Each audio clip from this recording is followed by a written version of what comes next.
The first crack in the foundation of my marriage to Mark appeared not with a shout, but with the quiet click of a mouse. It was a Tuesday. I'd brought him a cup of coffee in his home office, the way I did every morning for 12 years. He was so engrossed in his screen, his back tense, that he didn't hear me approach. I saw it over his shoulder for just a second. A spreadsheet with a column of dizzying numbers and the header Aurora Holdings LLC. His hand flew to the mouse, the screen vanishing with a frantic click.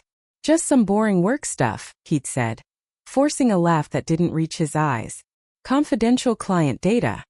I'd smiled, placed the coffee down, and kissed the top of his head. But a cold, small seed of doubt had been planted. Mark was a successful financial analyst and his world was full of confidential data, but he'd never jerked away from me like that before. He'd never had a reason to. The signs multiplied after that. The new passcode on his personal phone. The hushed phone calls he'd take in the garage, claiming it was his anxious mother.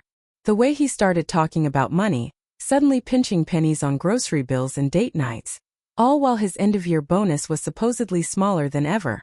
"The market's tough, Julia," he'd sigh, his face a mask of weary disappointment. "We have to be careful." I was 44 and I'd built my life around this man, around our partnership. I'd put my own career as a freelance graphic designer on the back burner to support his relentless climb, to manage our home, to be the steady, reliable presence he could come home to. I'd believed in we.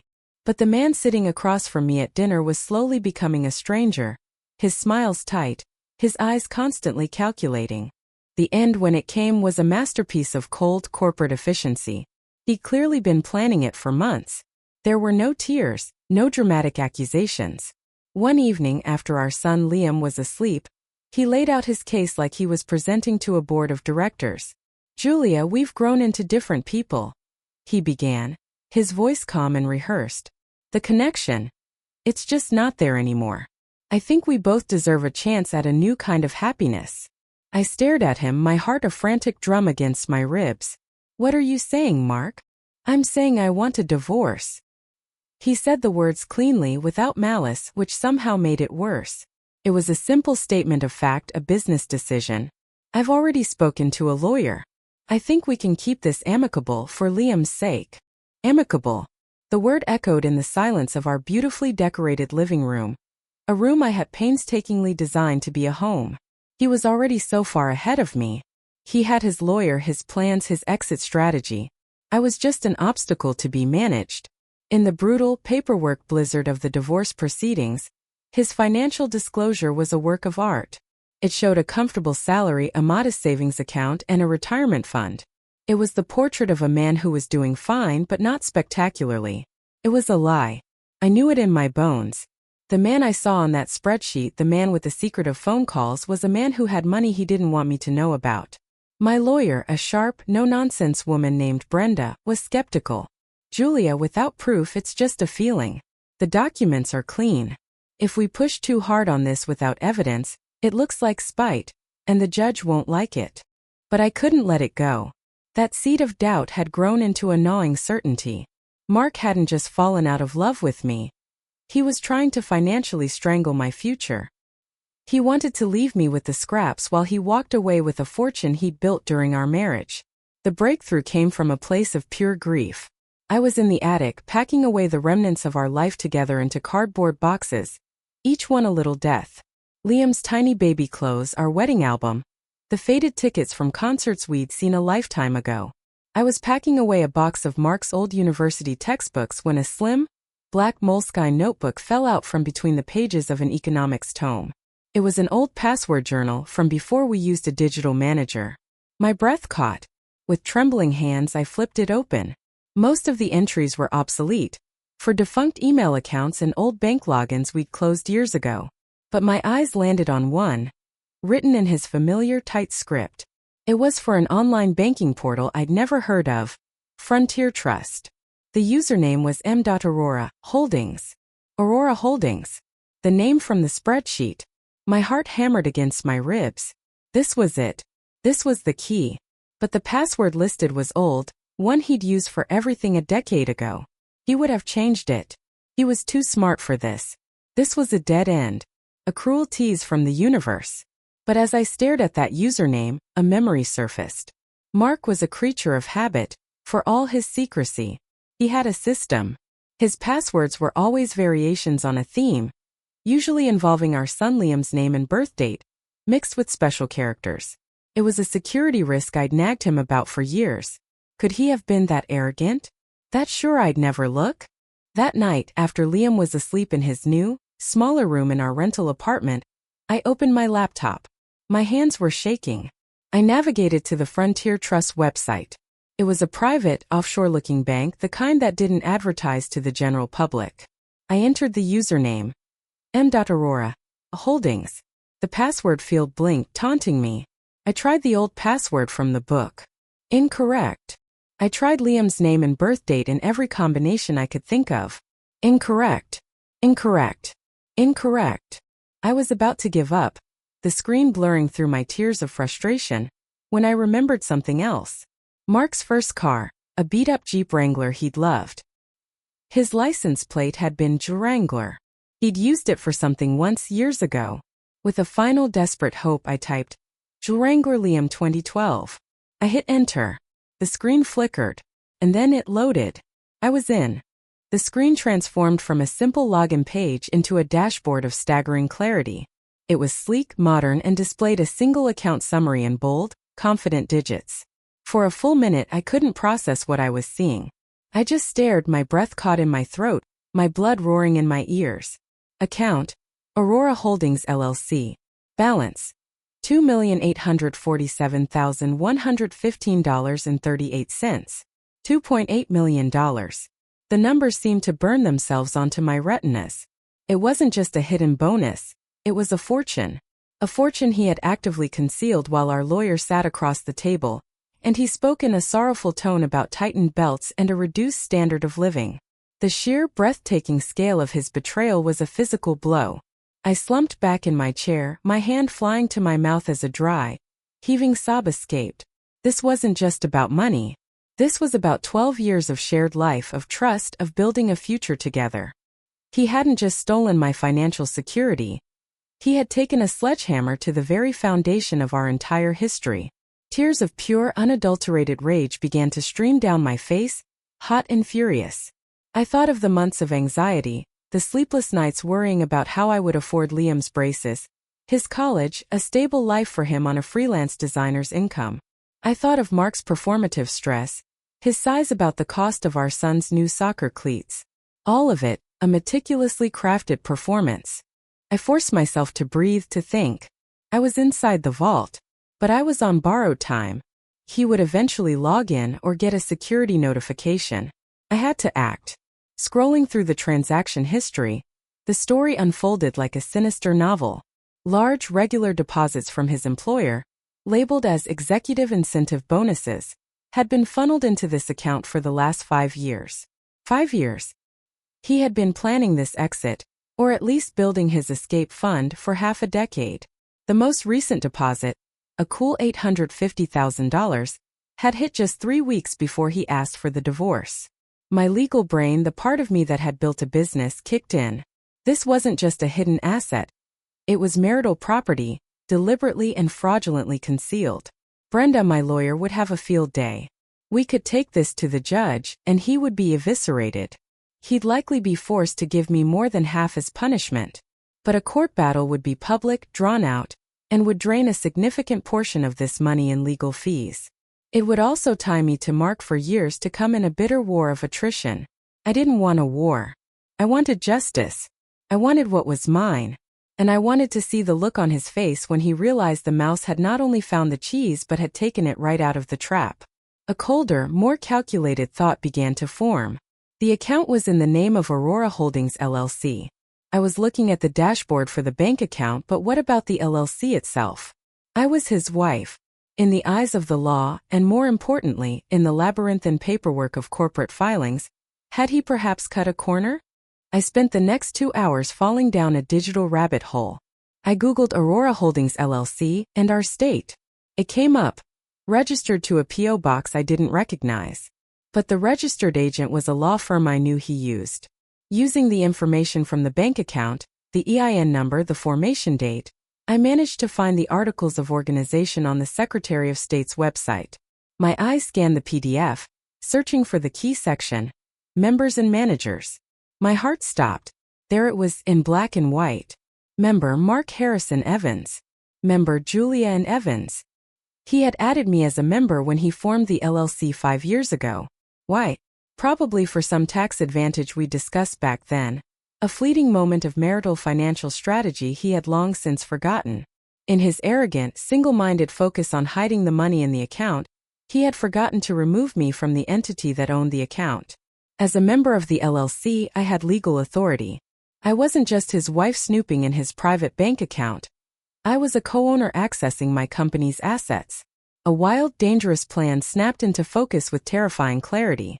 I wouldn't just document this for the judge. I would execute my own transaction. I would take exactly half. Not out of greed, but as a statement. It was the ultimate, undeniable proof of his deception, and it would be my opening salvo in a battle he didn't even know had begun. The bank's interface had a wire transfer function. It asked for verification. It sent a code to a phone number. My stomach dropped. Of course, it would be his new secret phone, the one he took to the garage. But then I saw it. A small, almost hidden link. Having trouble receiving your code? Verify another way. Clicked it. It asked a security question. What is the name of your first pet? A genuine relieved laugh, bordering on hysterical, bubbled out of me. He was so unbelievably predictable. Our first pet was a golden retriever named Samson. He had died when Liam was a baby. We'd cried over him together. I typed, Samson. A green checkmark appeared. I was in. I was truly in. My fingers flew over the keyboard, my actions precise and fueled by a cold fury. I set up a new, external account in my name only at a different bank. I didn't transfer the whole amount. That would trigger every major security alert in the system. I calculated it to the penny. I typed in the amount. $1,423,557.69. Exactly 50%. My finger hovered over the mouse. The review transfer button glowed on the screen. This was the point of no return. This wasn't just discovering evidence. This was taking action. This was a declaration of war. I thought of Liam, sleeping peacefully in the next room. I was doing this for him.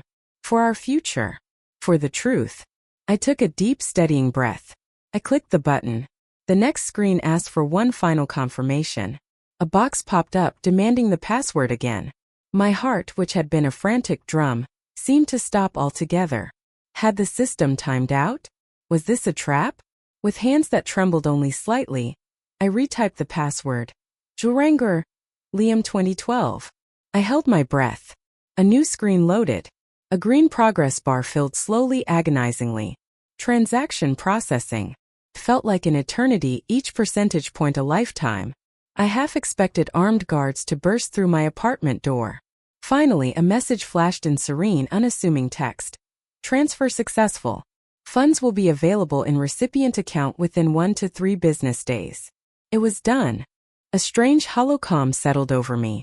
The adrenaline that had been coursing through my veins vanished, leaving me feeling weightless and numb.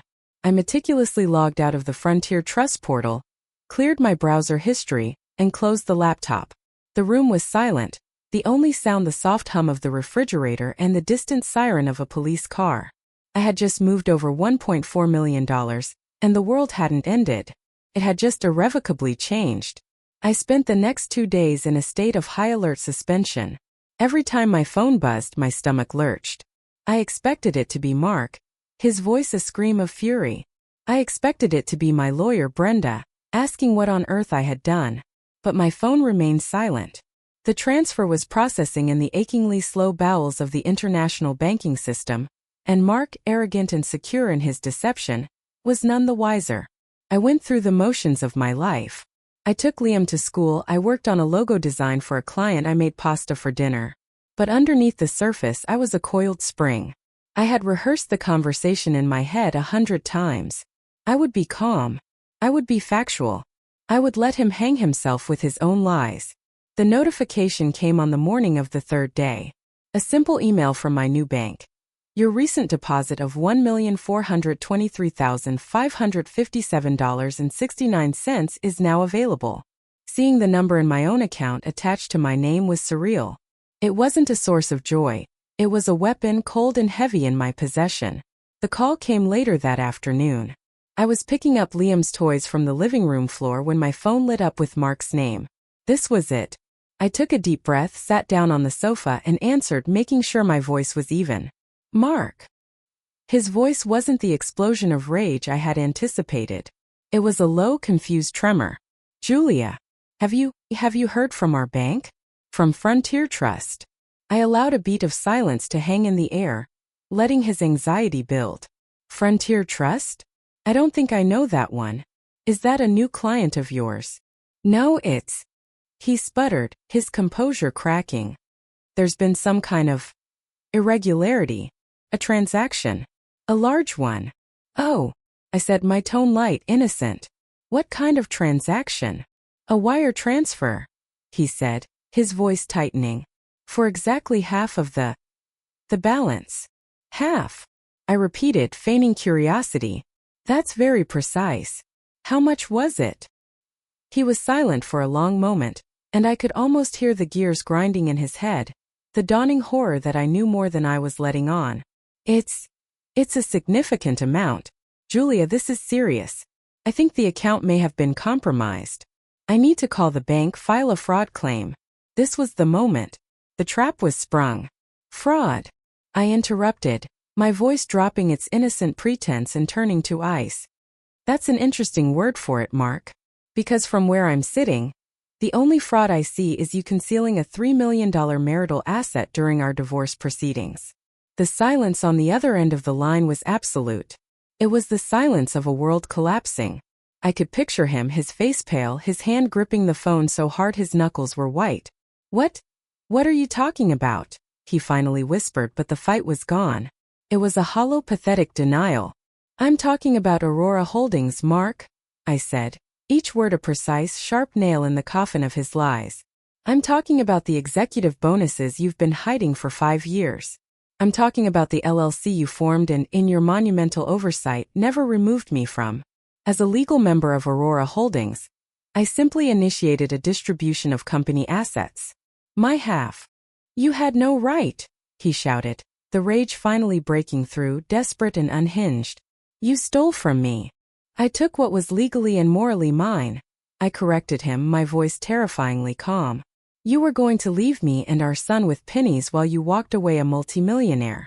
You lied to my face, you lied to your lawyer, and you were prepared to lie to a judge. So let's not talk about rights, Mark. You forfeited that right the moment you decided to deceive me. He was breathing heavily now, ragged, panicked breaths. I'll call my lawyer. I'll have you charged. I'll get it back. Go ahead. I dared him, a small, cold smile touching my lips for the first time. Call David. Explain to him how you accidentally forgot to disclose the $3 million account. I'm sure he'll be thrilled. And while you're at it, give Brenda a call too. I'm seeing her this afternoon. I have quite the document dump to share. I think the judge will be very interested in the concept of fraud on the court. The line went dead. He had hung up. I sat there, the phone still pressed to my ear, listening to the dial tone. The first battle was over. I had won. But I knew with a chilling certainty that the war was just beginning. The silence after Mark hung up was more deafening than any shout. I sat on the sofa, my entire body trembling now that the performance was over. The cold, calculated fury that had sustained me was ebbing, replaced by the raw, jangling nerves of what I had just done. I had declared war on a man who had spent his career in financial warfare. He wouldn't take this lying down. My next move had to be swift and preemptive. I picked up the phone and called Brenda, my lawyer. Brenda, it's Julia. We need to meet. Immediately. He hid the money. I found it. And I've already taken my half. There was a stunned silence on the other end. Julia. What exactly have you done? Just meet me at your office in an hour. I'll bring everything. An hour later, I was sitting in Brenda's sleek, minimalist office, a stack of printed documents on the glass table between us. I walked her through it all. The forgotten password journal, the login, the staggering balance in the Aurora Holdings account, the LLC documents proving my membership, and finally the wire transfer confirmation. Brenda listened, her expression shifting from skepticism to shock, and finally, to a look of pure, unadulterated professional admiration. When I finished, she let out a low whistle. "Well, I'll be damned," she said, a slow smile spreading across her face. "You didn't just find a smoking gun, Julia. You took the gun, fired it, and then presented the bullet as evidence. This is unprecedented. But is it legal?" I asked, the core of my anxiety finally spilling out. "What I did with the transfer?" Brenda leaned back, steepling her fingers. "Given that you are a listed member of the LLC, you had the legal authority to manage its assets. He concealed the asset, you discovered it, and took what a court would almost certainly award you anyway. It's aggressive. It's audacious. But given the context of his fraud, no judge is going to punish you for it. In fact, it strengthens our position immeasurably. He can't cry foul when he's the one who built the foul playing field." She immediately began drafting a formal letter to Mark's lawyer, David. It was a masterpiece of legal understatement and devastating implication. It stated that I, as a member of Aurora Holdings LLC, had become aware of previously undisclosed marital assets and had taken the liberty of distributing my community property share. It attached copies of the bank statement and the LLC filing, highlighting my name. It concluded by stating we were prepared to file an immediate motion for sanctions based on fraud on the court if he did not agree to formalize this new, accurate financial landscape in our divorce settlement. "We're sending this today," Brenda said, her eyes gleaming. "I'd give anything to be a fly on the wall when David reads it and then calls your ex-husband." The reaction was faster than I anticipated. My phone rang 2 hours later. It was Mark. This time, his voice was not panicked or rage-filled. It was a low, venomous hiss, the sound of a man whose entire world had been professionally and personally annihilated in the space of an afternoon. "What did you do?" he seethed. "David just called me. He's livid. He says you've handed him a ticking time bomb." "I've handed him the truth, Mark," I replied, my voice steady, though my knees felt weak. "Something you seem to have a real problem with. Do you have any idea what you've done?" he spat. "My reputation. My career. This could ruin me." A cold, sharp clarity pierced through my remaining fear. "Your reputation?" I repeated, the words dripping with disdain. "You were willing to commit felony-level financial fraud against your own wife and child. You were willing to lie under oath. You don't have a reputation to ruin, Mark. You have a facade. And it's crumbling. You think you're so clever," he snarled, his composure shattering. "You think you've won? This isn't over. I will get that money back. I will drag you through every court in this state. I will make you wish you'd never been born." The threat hung in the air, ugly and real. This was the man I had been married to. This was the rage he had kept hidden under his polished, analytical exterior. "Threatening me is not a good look, Mark," I said, my voice dropping to a whisper. "Especially not when my lawyer is CC'd on every email and recording every phone call from this point forward. You can try to drag me through the courts, but you'll be doing it as a proven liar and a fraud. I wonder how long you'll last at your firm when that becomes public knowledge. I wonder how many clients will trust the man who hid millions from his own son." I heard a sharp, strangled sound on the other end of the line. It was the sound of a man who had run out of moves. The financial threat hadn't worked. The legal threat had backfired spectacularly. Now the personal threat was being thrown back in his face, amplified by the very evidence of his own deceit. The call ended with a final slam disconnect. I stood in my kitchen, leaning against the counter, my entire body trembling. It was the most terrifying and empowering conversation of my life. I had looked the monster in the eye and hadn't flinched. I had stood my ground not just for the money, but for my dignity, for my son's future, and for the principle that I was not someone to be cheated and discarded. The war wasn't over. But I had just won a decisive, devastating battle. And for the first time I truly believed that I, Julianne Evans, was going to win the war. The week that followed was a tense, silent standoff.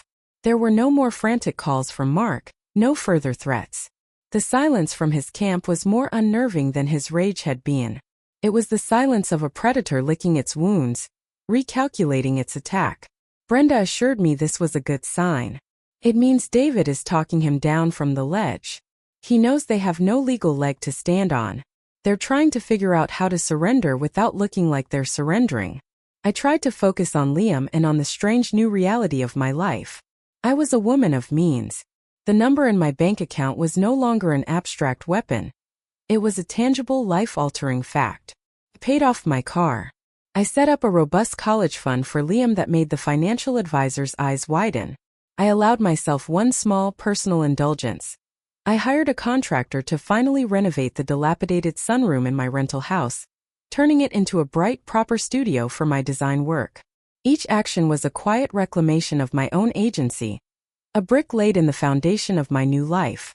The summons, when it came, was not to a courtroom, but to a mediation session. Brenda explained that this was their way of saving face. A mediator, a neutral third party, would try to help us reach a settlement and avoid a public, messy trial that would undoubtedly destroy Mark professionally. The day of the mediation, I dressed with deliberate care. I chose a sharp, tailored navy blue pantsuit, not a dress. I wore my hair pulled back in minimal makeup. I looked professional, formidable, and unshakable. I needed every psychological advantage I could get. The mediation room was a sterile, windowless space with a large mahogany table. Mark and his lawyer, David, were already there when Brenda and I entered. Mark looked like he hadn't slept in a week. He was wearing a suit, but it hung on him slightly as if he'd lost weight. He refused to meet my eyes, staring instead at a blank legal pad. His jaw clenched so tight I could see the muscle twitching. David, a man in his 50s with a perpetually sour expression, began with a performance of strained civility. "Thank you for coming. We're here today to see if we can resolve this unfortunate situation amicably." The mediator, a calm woman named Anna, guided the conversation. Brenda laid out our position with the cool precision of a surgeon.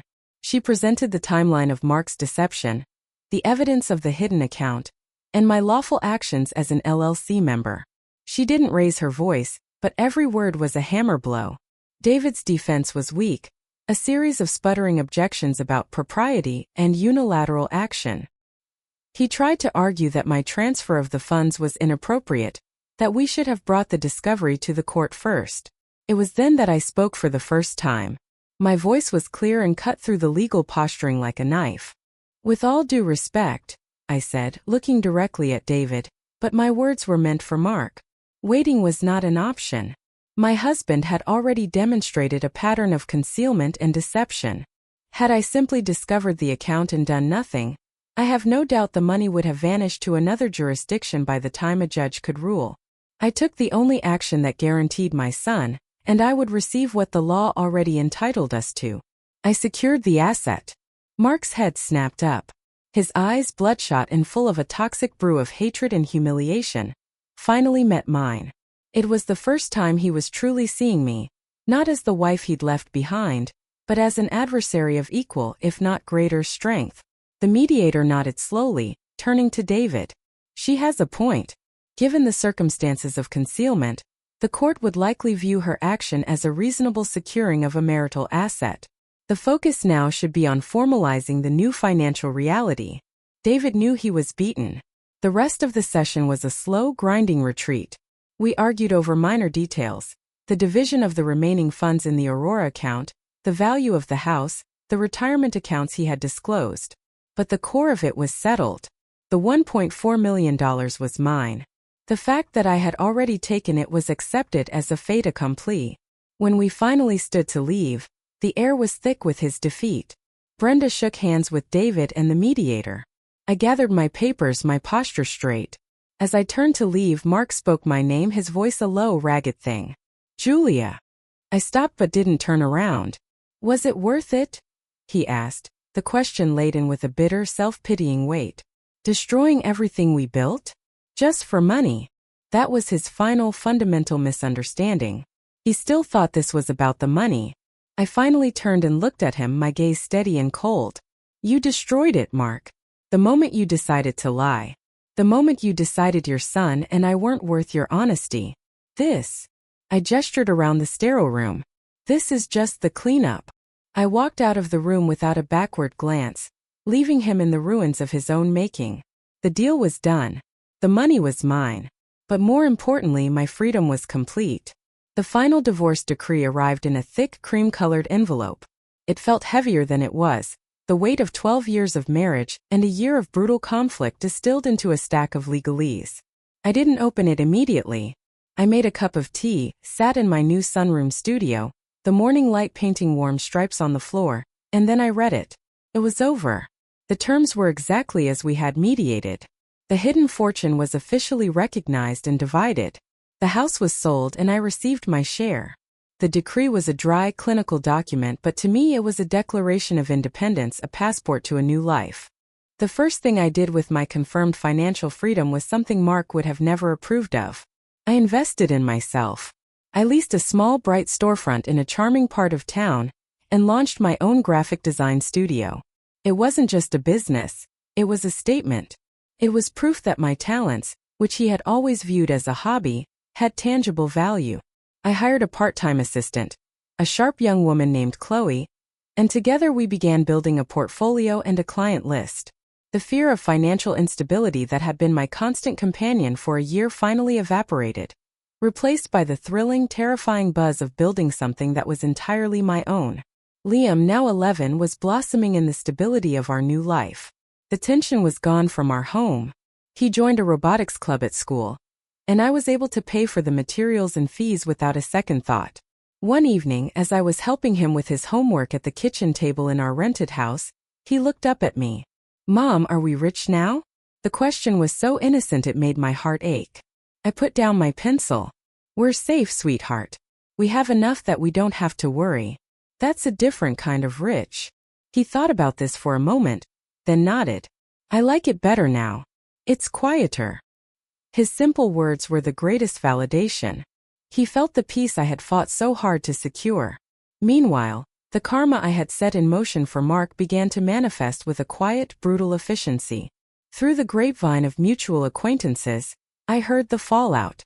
His firm, a place that prized discretion and integrity above all else, had not taken kindly to the news of his concealed assets and the near scandal of our divorce.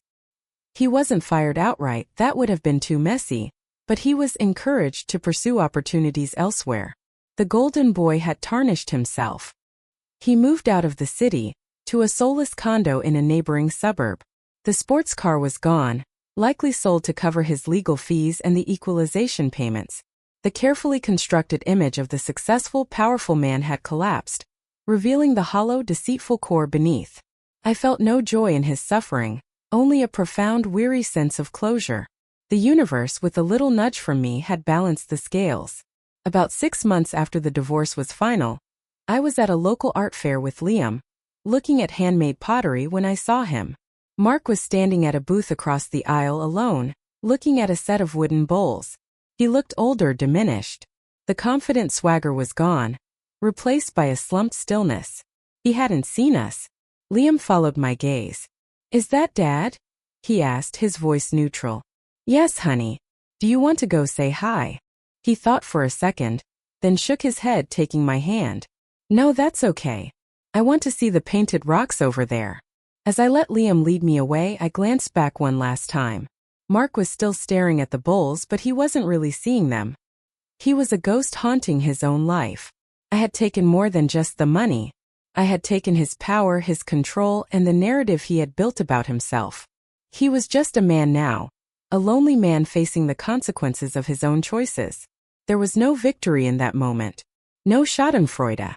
Just the quiet, certain knowledge that the chapter was not just closed on the page, but in my heart. The anger was gone. The betrayal was a scar now, not an open wound. The revenge was complete, but its true success was not in his downfall, but in my liberation. I had not let his corruption corrupt me. I had used the fire of his betrayal to forge a stronger, more independent version of myself.